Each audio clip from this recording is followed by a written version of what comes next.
malalim po papasok ng Villa Beatriz. Sa barangay tumirik na. Ayan na oh. Ito malalim, no?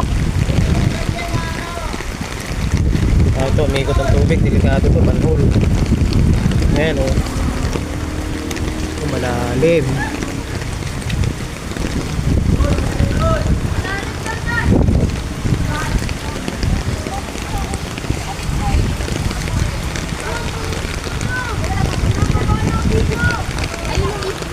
Gilid lang kayo kasi baka ma-shoot kayo dun, oh. Dito lang kayo. Sa may ipon ko? Sa gilid lang kayo, gilid. Oh, delikado kayo. Nakalusot yung ano, oh. Ang kotse.